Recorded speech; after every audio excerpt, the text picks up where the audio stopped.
नमस्कार मित्रांनो, आपण आपली नवीन सिरीज सुरू करतो आहे, ज्यामध्ये आपण पॉलिटिकल आयडिओलॉजीज म्हणजेच राजकीय संकल्पना, राजकीय विचारधारा, राजकीय विचार प्रणाली ज्याला आपण म्हणतो त्याचा आपण अभ्यास करणार आहोत. या सिरीजमध्ये आपण आपल्याला सिलेबसमध्ये असलेले सगळ्या प्रकारच्या पॉलिटिकल आयडिओलॉजीज ज्यांना म्हणतो आपण, ज्या आपल्या आयडिओलॉजीज आहेत, म्हणजे ज्याला आपण पॉलिटिकल आयडिओलॉजीज किंवा राजकीय संकल्पना, राजकीय विचार प्रणाली असं म्हणून पण ओळखतो, त्या सगळ्या आपण कव्हर करणार आहे. जवळपास 15+ आयडिओलॉजीज आपण या सिरीजमध्ये अभ्यासणार आहोत. यामधल्या 8 ते 10 आपल्याला ऑप्शनलसाठी आहेत. PSIR जो तुमचा ऑप्शनल आहे त्यासाठी, आणि बाकीच्या तुम्हाला GS मध्ये अभ्यासाला कामात येतात. त्यामुळे आपण सगळ्या प्रकारच्या पॉलिटिकल आयडिओलॉजीज या सिरीजमध्ये कव्हर करणार आहोत.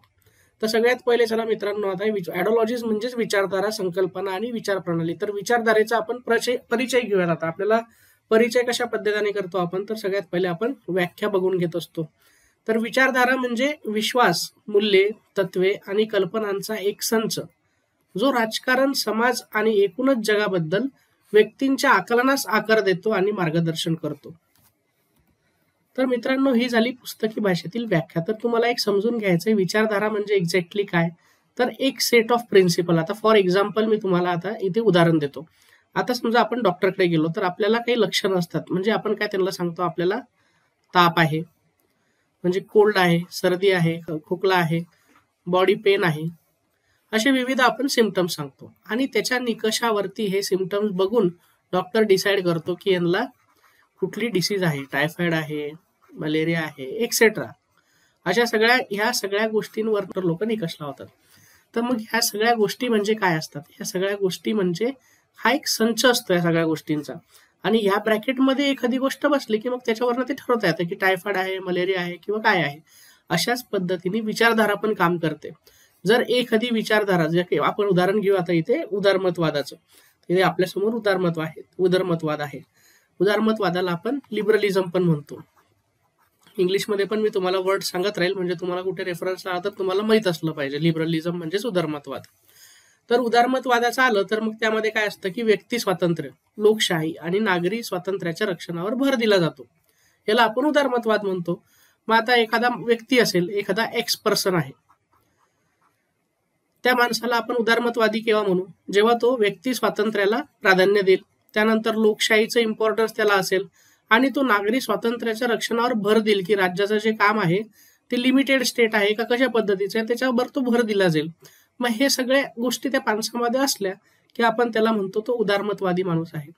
अशाच पद्धतीने आयडिओलॉजी असते. आयडिओलॉजीला आपण मग काय म्हणतो, आता परत लक्षात घेऊयात की एखाद्या व्यक्ती म्हणजे जे मूल्य आहेत, विश्वास आहे, तत्वे आहे आणि कल्पना आहे, यांचा जो संच आहे, त्यातून आपण राजकारण, समाज आणि एकूणच जगाबद्दल व्यक्तींच्या आकलनास साकार देतो आणि मार्गदर्शन करतो. म्हणजे काय, तर सामाजिक, आर्थिक आणि राजकीय घटनांचा अर्थ लावण्यासाठी आणि समजून घेण्यासाठी एक चौकट, ती चौकट जी आहे त्याला आपण विचारधारा असं म्हणतो. आणि ती चौकट आपल्याला प्रदान करते विचारधारा. त्याच्यामुळे आपल्याला एखादी विचारधारा किंवा राजकीय संकल्पना, राजकीय विचार प्रणाली समजायला मदत होते.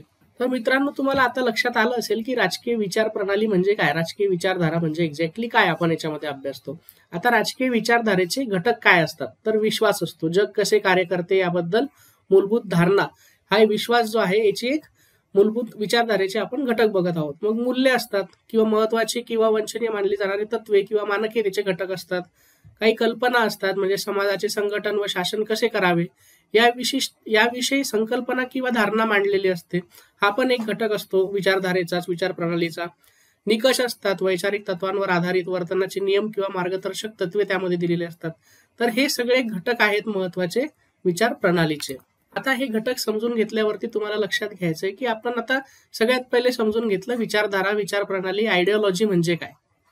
आता तुम्हाला कोणी विचारलं, तुम्हाला जर क्वेश्चन आला की विचारधारा, राजकीय विचारधारा स्पष्ट करा किंवा राजकीय संकल्पना स्पष्ट करा, राजकीय विचार प्रणाली स्पष्ट करा, तर तुम्हाला सांगता आलं पाहिजे.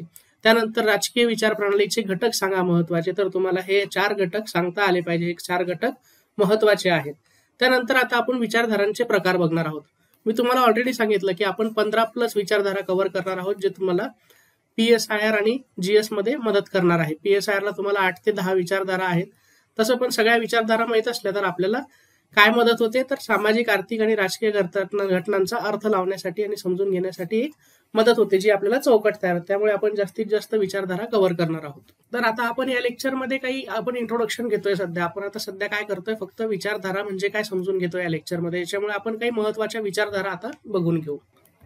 तर सगळ्यात पहिला प्रकार आहे मित्रांनो उदारमतवाद. यामध्ये मी आत्ताच तुम्हाला सांगितलं याची चौकटीमध्ये काय काय इन्व्हॉल्व्ह असतं. आता तुम्हाला लक्षात आलं की एखादी विचारधारा जर आहे तर त्यामध्ये काही चौकट प्रदान केलेली आहे, त्यामध्ये काही त्याचे वैशिष्ट्य असणार आहेत, ते आपण बघणार आहोत. तर उदारमतवादाची वैशिष्ट्य काय मित्रांनो, तर व्यक्ती स्वातंत्र्य. यामध्ये व्यक्ती स्वातंत्र्याला महत्व दिलं जातं. या सगळ्या आयडिओलॉजीज वरती आपण एक एक लेक्चर घेणार आहोत, त्यामुळे तुम्ही इथे निश्चिंत राहा, सगळ्या आयडिओलॉजीज कव्हर होणार आहेत. तर त्यानंतर असतं व्यक्ती स्वातंत्र्य, नंतर लोकशाहीला प्राधान्य दिलं जातं, त्यानंतर नागरी स्वातंत्र्याच्या रक्षणावर भर दिला जातो. या सगळ्या गोष्टी जर एखाद्या विचार प्रणालीमध्ये असतील, एखादा व्यक्ती या सगळ्या तत्वांचं नियमांचं फॉलो करत असेल तर त्या व्यक्तीला आपण उदारमतवादी म्हणतो आणि त्या विचार प्रणालीला उदारमतवाद असं म्हणतो. त्यानंतर येतं मित्रांनो कन्झर्वेटिझम. कन्झर्वेटिझम म्हणजे काय, तर एखादी गोष्ट कन्झर्व करून ठेवणे, जपून ठेवणे, त्याला आपण पुराणमतवाद पण म्हणतो.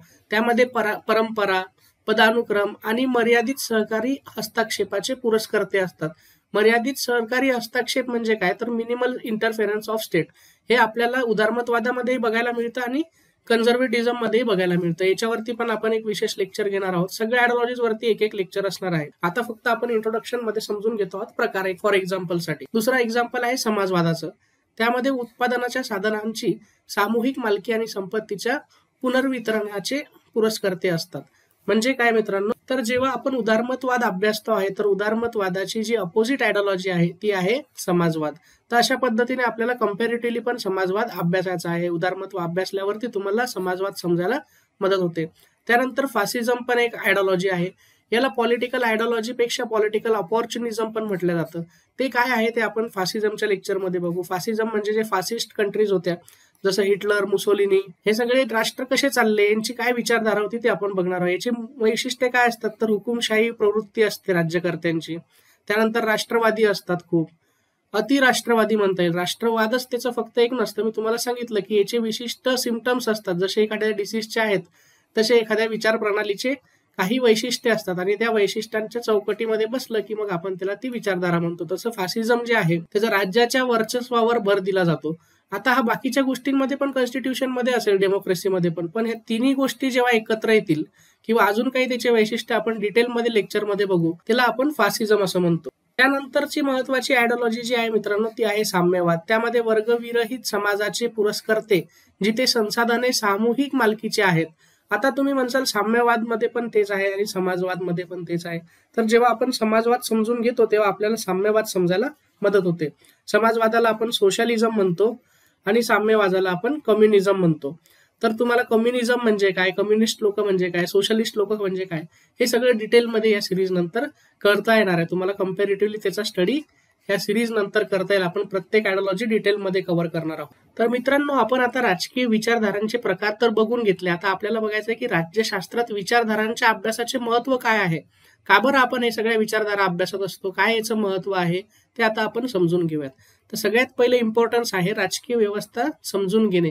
म्हणजे काय होतं, विचारधारा आपल्याला एक लेन्स प्रदान करतात. लेन्स म्हणजे काय, तर एक दृष्टी प्रदान करतात ज्याद्वारे आपण राजकीय व्यवस्था आणि संस्थांचे विश्लेषण करू शकतो आणि आकलन केले जाऊ शकते. काय होतं मित्रांनो, आता एखादी गव्हर्नमेंट आहे जी सध्या शासन करत आहे, समजा काही व्यक्ती आहेत आणि त्यांनी बनवलेलं सरकार आहे, तर तुम्हाला त्याच्यातनं विश्लेषण करता येईल की व्यक्ती उदारमतवादी आहेत, समाजवादी आहेत आणि त्यावरनं तुम्हाला आकलन करता येईल आणि संस्थांचे विश्लेषण करता येईल. एखादी इन्स्टिट्यूशन आहे ती पर्टिक्युलर आयडिओलॉजीसाठी काम करते का, मग ती आयडिओलॉजीचे तुम्हाला वैशिष्ट्य माहित असतील तर तुम्ही सांगू शकता की हा ही आयडिओलॉजी ही सोशलिस्ट इन्स्टिट्यूशन आहे, ही लिबरल इन्स्टिट्यूशन आहे किंवा ही फासिस्ट इन्स्टिट्यूशन आहे, ही जी संस्था आहे ही फासिस्ट संस्था आहे, ही साम्यवादी संस्था आहे, साम्यवादाला महत्व देते.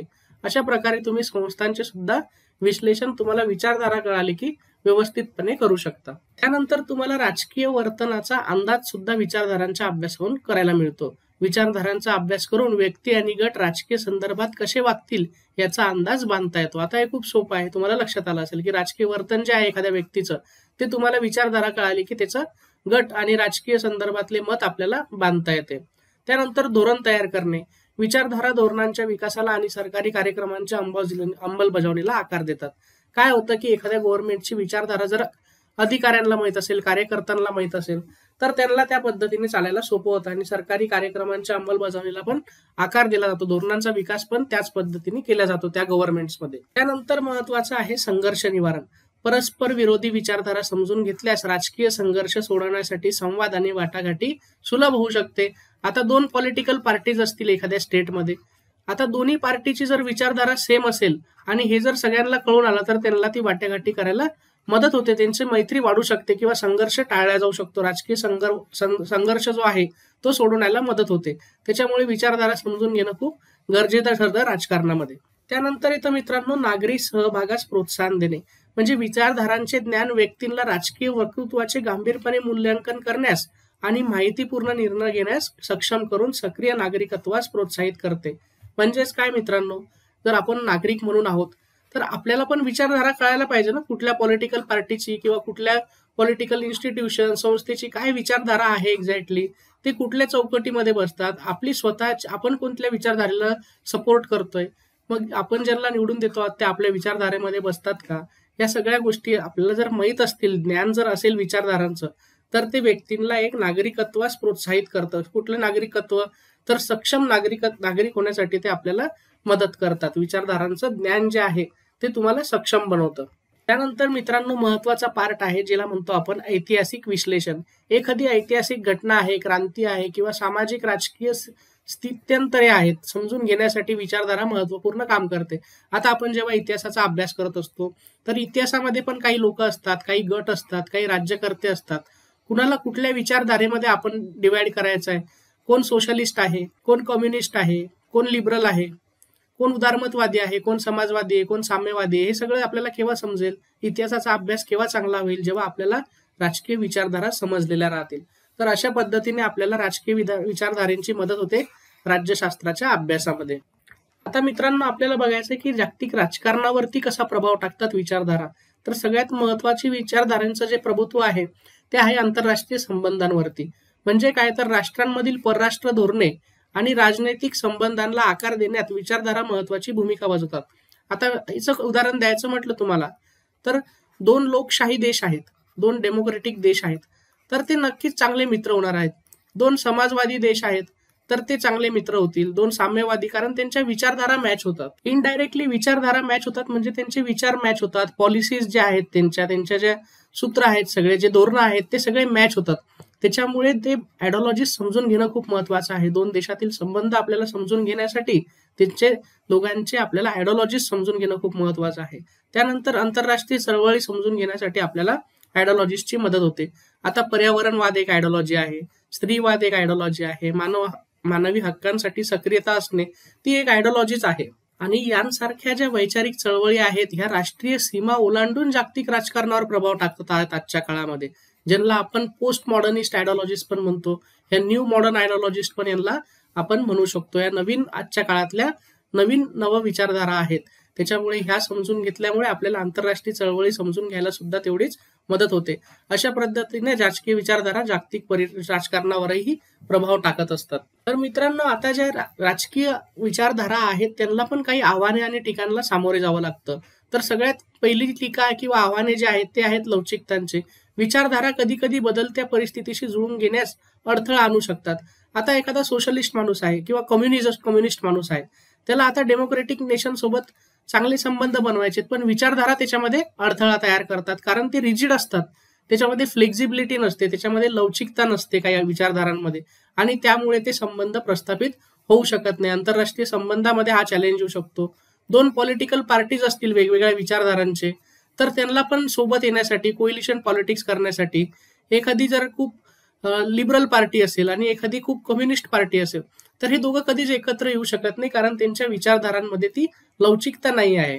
त्यानंतर संघर्ष म्हणजे काय, परस्पर विरोधी विचारसरणीमुळे ध्रुवीकरण आणि राजकीय पेच निर्माण होतो. जे मी तुम्हाला आत्ताच सांगितलं की ध्रुवीकरण तयार होतं, जग डिवाइड होऊन जातं आयडिओलॉजीजमुळे.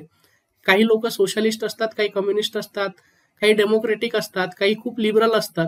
अशा पद्धतीने ध्रुव तयार होतात आणि मग जगाचे ध्रुवीकरण होते आणि विचारसरणीमुळे राजकीय पेच निर्माण होऊ शकतो. खूप प्रकारच्या हेराफेरी सुद्धा मित्रांनो याच्यामध्ये होतात. हेराफेरी म्हणजे काय, तर राजकीय फायद्यासाठी विचारधारेचा वापर केला जाऊ शकतो, ज्यामुळे प्रचार आणि चुकीची माहिती दिली जाऊ शकते. फॉर एक्झाम्पल, एखादी पॉलिटिकल पार्टी आहे, ती लिबरल नाही आहे, पण ती त्याच्या प्रचारामध्ये लिबरल सगळे मॅनिफेस्टोमध्ये त्यांच्या मॅन्डेटमध्ये मांडत आहे.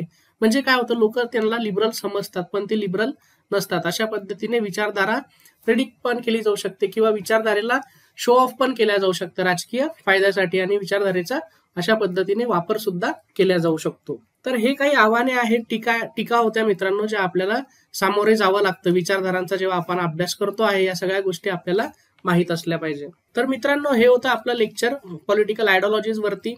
लेक्चर आवडलं असल्यास लाईक करायला विसरू नका. आपण ही सिरीज कंटिन्यू करणार आहोत. यामध्ये सगळ्या आयडिओलॉजीज आपण कव्हर करणार आहे. 15+ आयडिओलॉजीज आहेत. अजून एक महत्वाची गोष्ट अशी आहे की आपण ऍप लॉन्च करतो आहे, डेव्हलपिंग फॉर्म मध्ये आहे सध्या.